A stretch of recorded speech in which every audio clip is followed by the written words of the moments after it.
अस्सलामुअलैकुम नाजरीन, ये लास्ट एपिसोड है सीजन 2 का। इस किस्त के आगाज में आयमा खातून सो रही थी। उनको एक ख्वाब आता है जिसमें वो सलमान शाह को देखती हैं। सलमान शाह कुरान पाक उठा के कहते हैं ये हमारी पाक किताब कुरान पाक है, ये हमें मजहब सिखाती है। फिर वो कुरान पाक चूम कर आयमा खातून को दे देते हैं। ये वो झंडा है जिसमें हम अपने बच्चों को परवान चढ़ाते हैं। तलवारें पाक जंगों का दरवाजा है। सलमान शाह कहते हैं अब तुम जाओ। आयमा खातून कहती है मैं आपका खेमा कैसे छोड़कर जा सकती हूँ। सलमान शाह कहते हैं इस दुनिया में हर जमीन हमारे खेमे का हिस्सा है, अगर उस पर कुरान हो तो हमारे बच्चे अपने मुकद्दर की तरफ जाएंगे, उनसे नाराज मत होना। तुम अर्तुल के साथ रहो, तुम्हें उसी के साथ रहना चाहिए। ये सुनकर आयमा खातून चौंक जाती हैं। सलमान शाह कुरान पाक, तलवार और झंडा वापस लेकर कहते हैं ये तीनों चीजें इनके मालिक के हवाले कर दो, अल्लाह तुम्हें साफ रास्ता अता करे। इतने में आयमा खातून की आंख खुल जाती हैं और कहती हैं अल्लाह पाक आपका शुक्र है। आयमा खातून अब्दुर्रहमान से कहती हैं हम अर्तुल को अकेला नहीं छोड़ेंगे, हम भी उसके पीछे जाएंगे। सलजान कहती है ये क्या कह रही हैं आप वालिदा।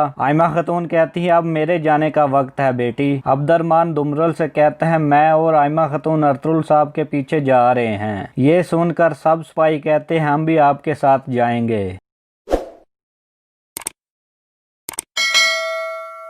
सलजान सुंगर तकीन से कहती है कि आयमा खातून अर्तुल के पीछे जा रही हैं, आप उन्हें रोक लो। ये सुनकर सुंगर तकीन आयमा खातून की तरफ भागता है। आयमा खातून कुरान पाक, तलवार और झंडा उठा लेती हैं। सुंगर तकीन कहता है वालिदा मैं आपको जाने नहीं दे सकता। आयमा खातून कहती है बेटा तुम मेरी दुआओं और मेरे दिल में रहोगे हमेशा, अल्लाह के हवाले। सुंगर तकीन तलवार निकाल के कहता है बहुत हो गया, मैं किसी को भी कबीले से बाहर नहीं जाने दूंगा। अब्दुर्रहमान कहता है हम आप पे तलवार नहीं उठाएंगे, लेकिन हम अर्तुल भाई के पीछे मरने को तैयार हैं। आयमा खातून कहती हैं बेटा हमें जाने दो, हम यहाँ नहीं रह सकते। सुंगर तकीन अपनी वालिदा से आखिरी दफा मुलाकात करता है और आयमा खातून अपना काफिला लेकर रवाना हो जाती हैं। सुंगर तकीन सलाउद्दीन को एक खत लिखता है और कहता है शहीर और अर्तुल बेगुनाह हैं। सादुद्दीन का सिपाही कहता है तुम्हारा खेल खत्म हो गया, क्या कोपिक के कुत्ते हो तुम। अर्तुल कहता है बुआज तुमने जो किया है तुम्हें क्या लगता है तुम बच जाओगे, तुम्हारे मालिक को भी जहन्नुम वासिल कर दूंगा।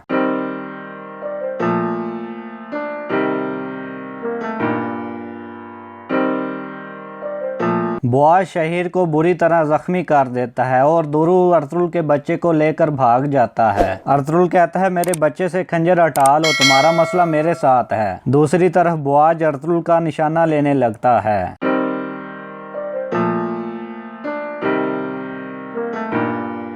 तुर्गत और आयमा खातून सही वक्त पर पहुंचकर अर्तुल और उसके बच्चे को बचा ले। तुर्गत कहता है मुझे माफ कर दें भाई, अब से मैं आपका हर हुक्म मानूंगा। ये सुनकर अर्तुल मुस्कुराने लगता है और उसे गले लगा लेता है। शहीर कलमा शहादत पढ़ता है और उसकी रूह परवाज कर जाती है। हलीमा सुल्तान रोने लगती है। एक सिपाही आके कहता है अमीर हजरत बाहर आपके लिए कुछ है। सादुद्दीन कहता है ये क्या हो रहा है। सादुद्दीन देखता है कि बुआज और दुरू के सर लटके हुए थे। सादुद्दीन ये देखकर गुस्से में आ जाता है और कहता है अर्तुल मैं तुम्हें मार दूंगा। आयमा खातून कहती है अल्लाह जाने देता है और वापस ले लेता है। हलीमा सुल्तान कहती है कोई भी लफ्ज मेरे दर्द को कम नहीं कर सकता।